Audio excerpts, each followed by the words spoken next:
Hello everyone. In this video, I will show you how to get the order filled sound on TradingView.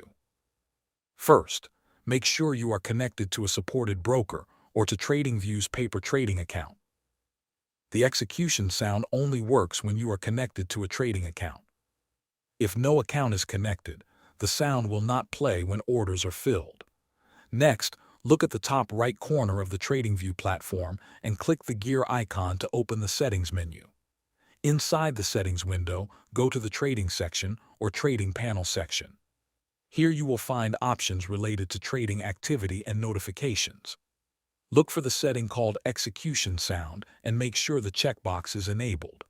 This option controls the sound that plays when you place an order and when an order gets filled.